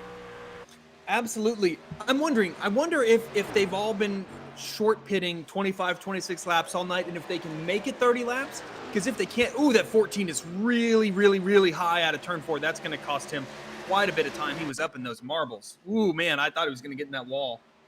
I wonder, as we're looking this on replay, going through 3 and 4, enters a little low, then cuts back. And he kind of took an awkward angle into the corner. And there you go. Once you get up in those marbles right there, so hard to keep it out of that wall. Pretty good job by the 14, but he lost quite a bit of time to that 50 truck. I wonder if these guys have just been short pitting all run, if they can make it 30 laps, as I don't think they can, as the 50 truck coming down pit road. Yeah, the number 50 machine coming down pit road. Was that the number 5 of Adams, who thought about coming down pit road but missed it? It might have been, but Bill Edwards is going to blink first. He will come down pit road in that machine. Meanwhile, back up at the front, Lorello is going to slot into second. But look at Adams in the number 5 machine. We had just seen him get around the number 9 of Lorello. Now he missed getting to pit road. He's going to lose that position and more. Will we see the number 14 on pit road this time? That looked like a car slow and off the racetrack, Drew. Not sure who that was on the backstretch. We'll have to see. I believe, no, it wasn't the 15 of Dudley. Was it the 15 of Dudley? We'll have to. I couldn't tell. Yeah, I did. I'm looking for it and I'm not finding it. I think, no, it wasn't. Oh, it is Dudley. Dudley is slow on the inside of the track right now. 15 truck. Okay, yeah, there he is. I was trying to see what happened to him. It seemed like he had some connection issues, and the connection issues might have been actually what led to that. I couldn't quite see what happened. He kind of blinked out. Meanwhile, the number 5 machine of Adams on pit road. Right now, the 14 of Price is well coming down. So these leaders starting to head down pit road to make their final pit stops. Here comes the number 9 of Lorello hustling his way off pit road. The number 50 of Edwards flashes on by. So things already cycling out with your lead lap trucks. Now we do have a couple of trucks you'll see on the left-hand side of your screen that are electing to stay out just a little bit longer, Drew. I think they're hoping to see a yellow flag wave so they could get back in on the lead lap in the fray. But so far, we have only seen 2 cautions here tonight. So cautions have been far and few between. Yeah, just to kind of recap, I've gone back and watched the 15. I don't think we can get a replay queued up. He got into the wall off at 2 and actually basically got into a wreck with the 25 car, smashed into the inside wall, both the 25 and the 15, but they didn't go back up on the racing surface. No caution. I think both drivers are going to be done for the night, unfortunately for them. But no caution, right? So nothing's really changed up front. Bill Edwards in a great position to win this race. I wonder, did the 9 pit before or after the 50, Peter?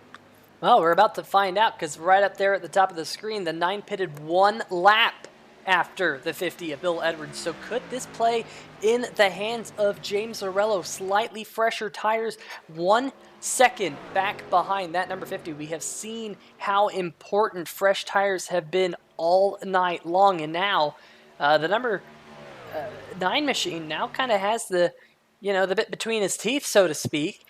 with these laps winding down, just 15 more laps around this 1.5-mile racetrack, just 22.5 miles in tonight's Spear Cancer for Crowe 250 here at the Atlanta Motor Speedway.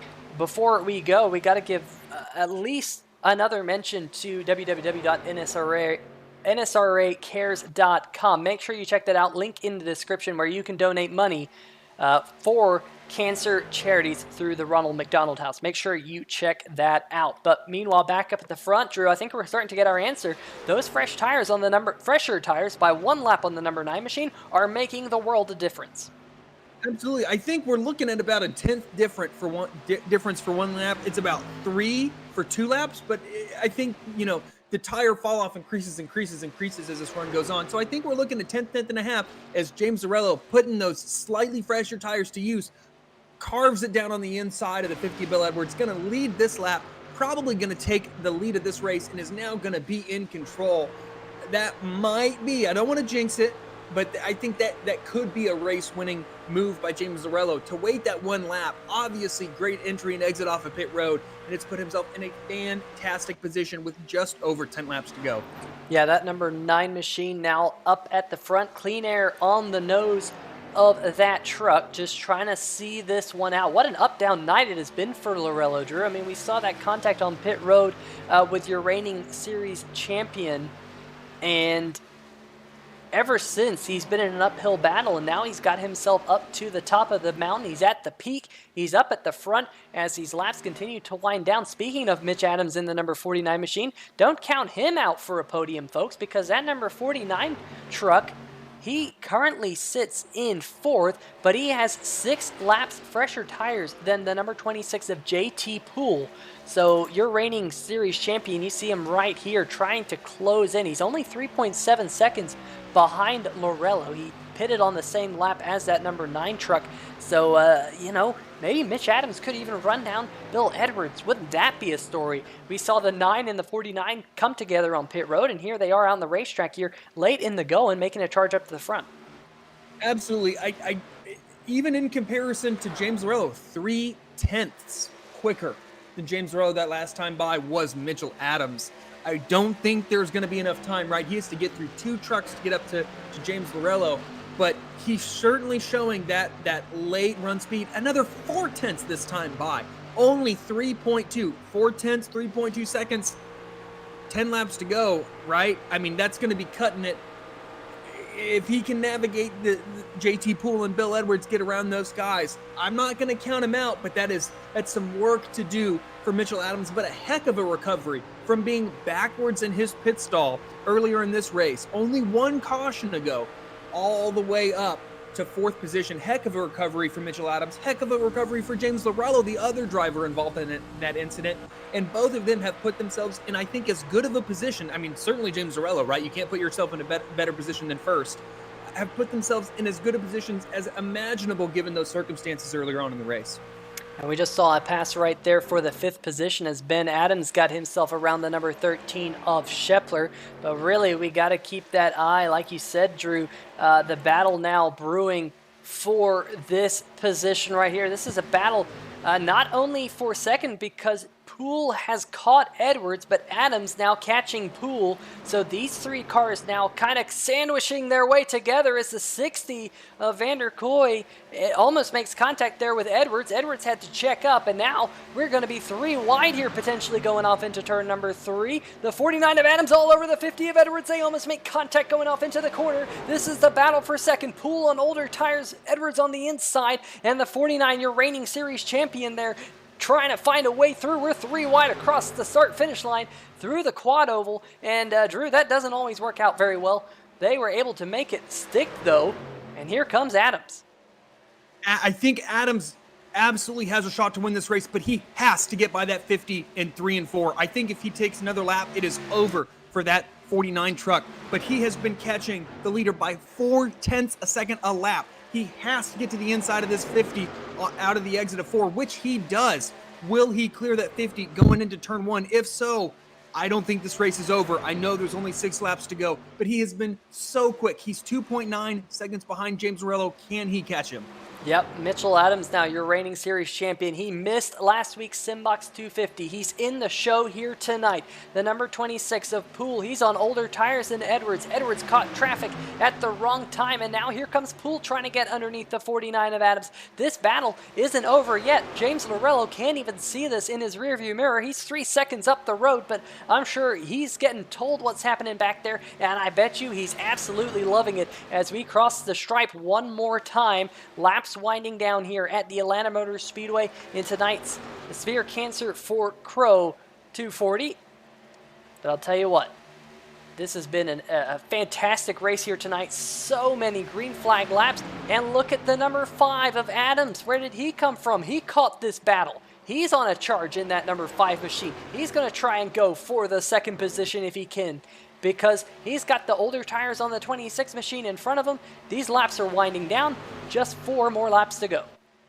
Yeah, unfortunately, Mitchell Adams not able to make any progress whatsoever the last few laps. In fact, has given up 2/10 to James Lorello as he is now clear of lap traffic. I don't anticipate him encountering any more for the end of the race. It's going to take a big effort by Mitchell Adams.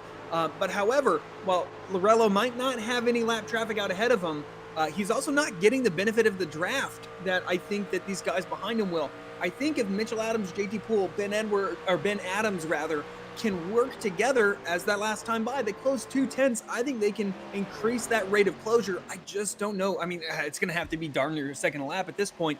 But if they can work together, right, all hope might not be lost, right? You can never give up. That's their only shot. And here comes Bill Edwards. He's trying one of those shots. He's trying to get to the inside of Ben Adams, but Adams shuts the door coming out of turn number 4. There's still a chance that these drivers could come away with second.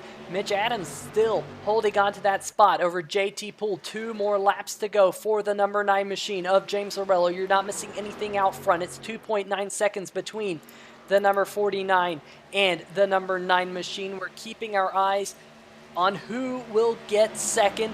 Here comes the number 26, Poole closing in once again on Adams. The white flag is going to be in the air this time for the number 9 machine as he goes across the start-finish line. We got one car peeling off. That's the number 5 machine, Ben Adams. And Drew looks like he might have cut it a little bit too short because he's coming down pit road. It will not be second place for the number 5 machine. We'll have to see how everything sorts out. Meanwhile, the number 49 still holding off the number 26 machine. Doesn't look like they're going to have a run here, though, and it does look good for the number 9 machine of Lorello coming out of turn number 4, Drew. Absolutely. I mean, yeah, it's gonna take a caution, essentially, right? As well, you can't have a caution. No caution. That is it. James Lorello, congratulations to him. Heck of a recovery from thinking he's out of it on pit road to taking the checkered flag. Congratulations to that 9 truck. Yeah, James Lorello will come home here tonight as your race winner.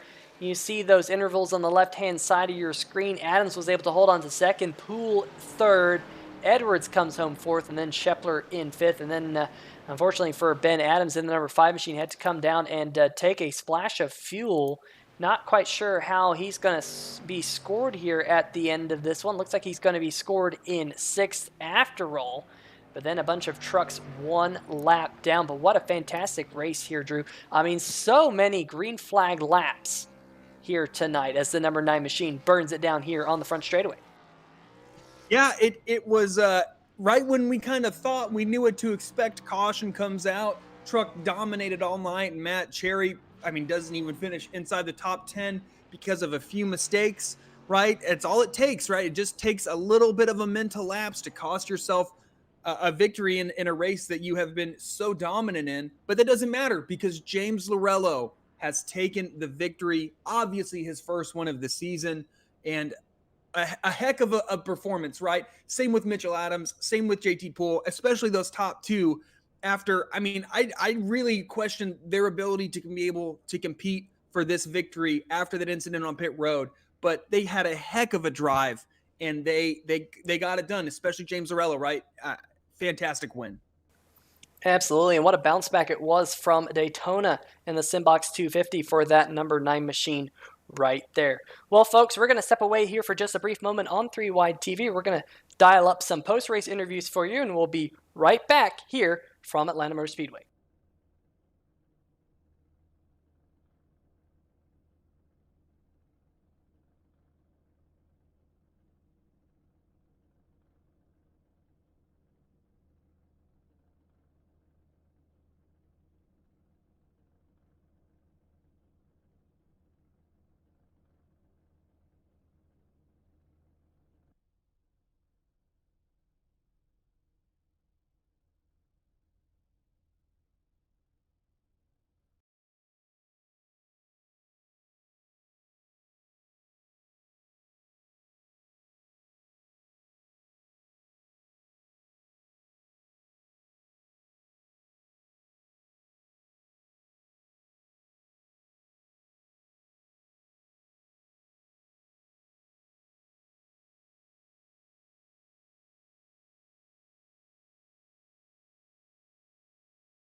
All right, folks, welcome back to the Atlanta Motor Speedway.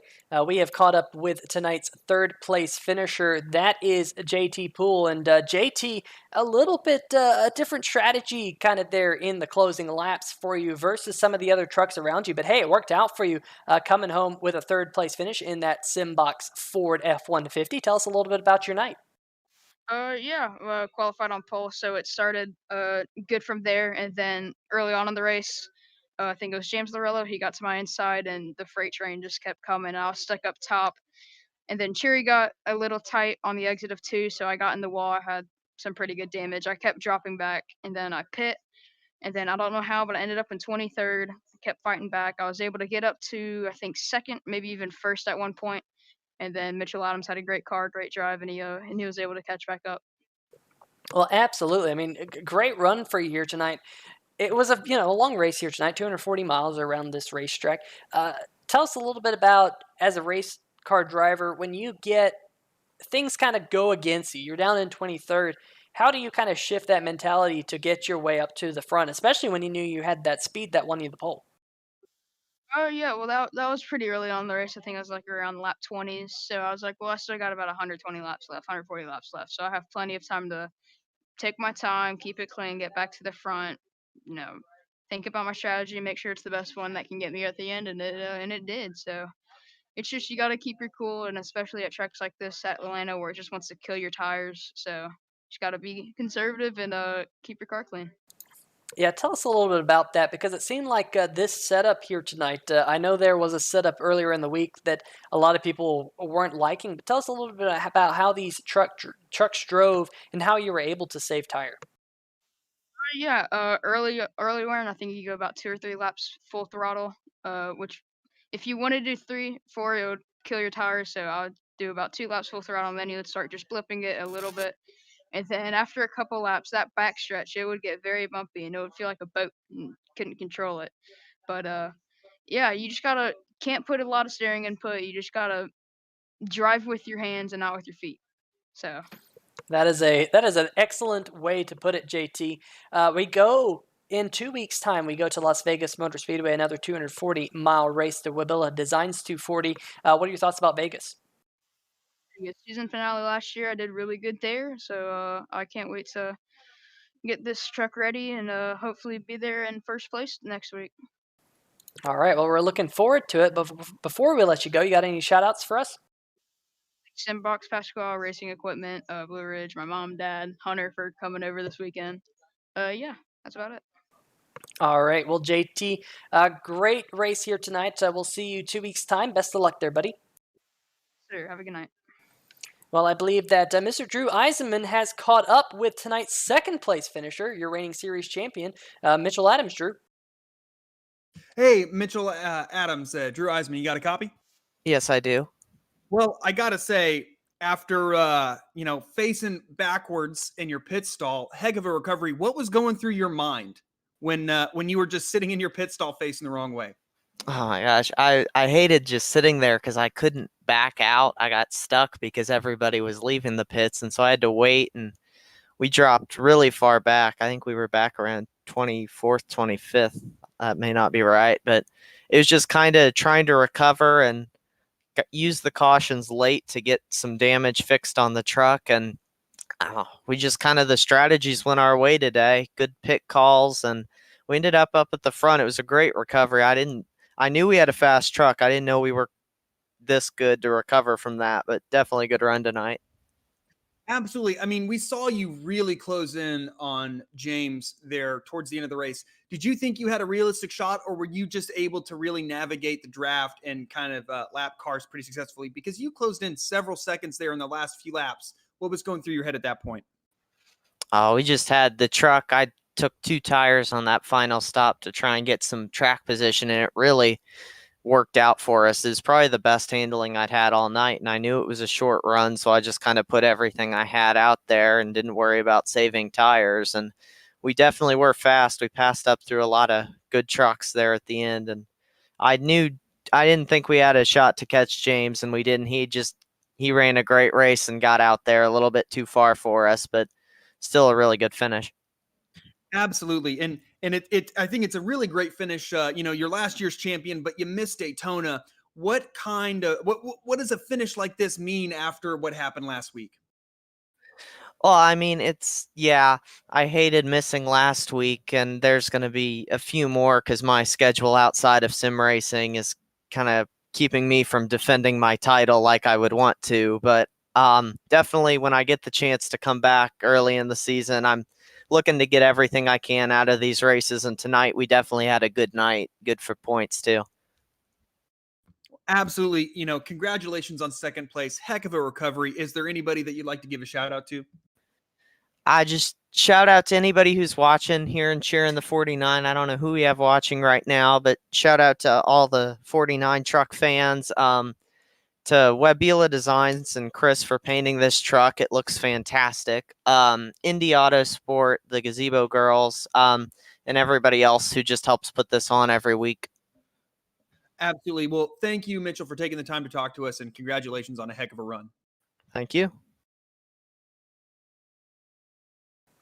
All right. Well, I have made my way down to Victory Lane, where the number 9 machine of James Lorello has come out as tonight's victor. And James, no stranger to 3Y TV. We see you here on Tuesday nights as well. And great to have you up here in the booth. Great to get a win here tonight at Atlanta Motor Studios. It looked like the odds were against you. It was an uphill climb for pretty much the last 3/4 of a race on that number 9 machine. Tell us about your night.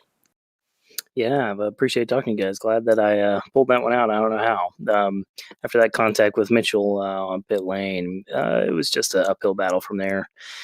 Kept clawing my way back into the top 10 with about 50 to go. And when that last caution came out, I finally had a chance and got up to 5th. And then on that last green flag pit stop, I decided to take 2 and all the fuel I needed. So it helped me get out there. And I think Bill, my teammate, didn't take any. So that's what did it. But, I had a really fast car. I was up front early and then got into that contact with Mitchell.